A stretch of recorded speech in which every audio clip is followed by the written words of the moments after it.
The oversight changes come after a UT San Diego investigation found that 27 people in San Diego died from abuse or neglect in assisted living homes since 2008.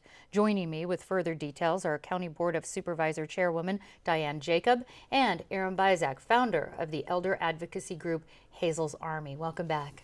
Thank you. Thank you. Diane, what can you tell us about how common elder abuse and neglect are in our area?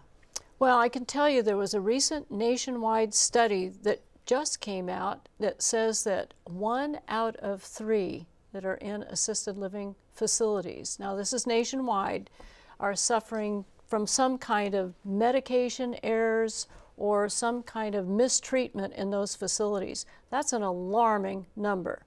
And do you think San Diego is pretty well in line with that? I think San Diego fits right into that. And one of the problems is that people are not reporting because they're not able to report, or if they are reporting, nothing's happening.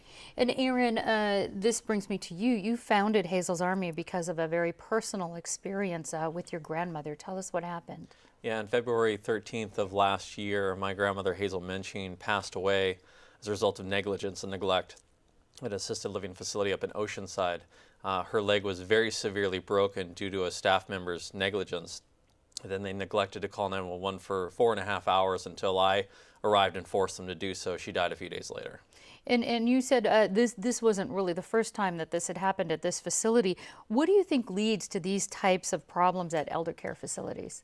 A lack of oversight is certainly one of the things. I mean, if issues occur and they're never dealt with, then what are the consequences? I think you mix that with low level of training for both the people that work there, but also the administrators who oversee the facilities, and you have a recipe for disaster. Well, I know the County Board of Supervisors, the reforms focus on 4 major areas: to double staff of long-term care ombudsman program to 8 full-time patient advocate positions, add a new elder abuse investigative and prosecution unit in the district attorney's office, develop a seal or grading system for elder care facilities, and promote advocacy legislation in Sacramento. Diane, how is this program being funded and when will it be implemented? The county will fund it, and it's rolled out as of yesterday with the Board of Supervisors unanimous action. And some of it, if it's budget related, will be in the budget. The prosecution unit, that's going to be funded immediately. The ombudsman program, that will ramp up. That will take hiring of additional staff, so that's going to take a while, but that program also includes volunteers. Some of those volunteers could be right here at San Diego State University in the graduate program, young people that are interested in getting some experience. It's both a protection and punishment approach. It's a carrot and stick approach. And while the state has the regulatory authority over all these assisted living homes, I want to make sure, and my board wants to make sure, that we do everything we can in the county to protect our senior citizens. Let's talk about that stick side of this. One of the issues pointed out by the UT investigation is that there's little consequence to deter abuse. For example, safety violations with a maximum fine of $150. What's being done on the legislative front to address the deterrent? Well, those are state laws that need to be changed because it's a $150 maximum now. That's going to be increased. The oversight, right now the inspections of these facilities, if they're licensed, is once every 5 years. There needs to be more frequent state inspections and unannounced inspections to go into the facilities. And the non-licensed facilities, there's no oversight of those, or very little, unless there's somebody that goes in. A lot of the complaints, if they're made, are not followed up on.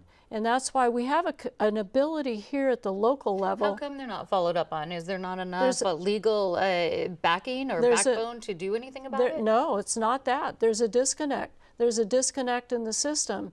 The system, even our ombudsman, our patient advocates, they report the complaints to state licensing.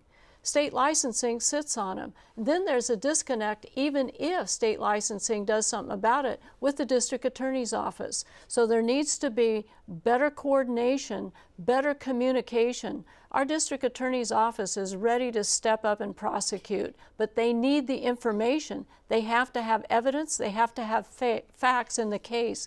County can help that, and the state needs to help. Filling in those gaps. Aaron, in the meantime, what can family members do if they want to place their loved one in an elder care facility to make sure that it's safe and okay? Well, they need to be ever vigilant. They need to check with the state to see what violations have occurred. Unfortunately, right now, the system is so cumbersome, you actually have to physically go to a Department of Social Services office and pay money to get records, paper records, for violations. One of the pieces of legislation would be to actually put those violations online in a searchable format, which is key. Consumers have to have the information to make educated decisions, but what folks need to do, what families need to do, is look below the surface of the glossy brochure at the facility and find out what are their violations and what's their record. And Diane, I know the county estimates residents age 75 and older will double within the next 15 or 16 years. What is the county doing besides this to try to prepare for this shift in population? Well, that's one of the reasons as chair of the board I wanted to take this on as an initiative this year. We're not prepared. I wish I could sit here and say we are. We are not prepared for the doubling of this population in a little over 15 years, which means 375,000 people approximately that will reach this age group. And then there'll be the increased need for care, both in-home care and assisted living facilities. I want to do everything, my board wants to do everything that we possibly can to be better prepared and to protect our most senior citizens. Remember, many of these senior citizens are veterans. They're ones that fought for us in the war. Now it's our time to fight for them. And on that, we are out of time, and I'll have to end it. County Board of Supervisor Chairwoman Diane Jacob and Aaron Bizek, thank you so much. Thank you.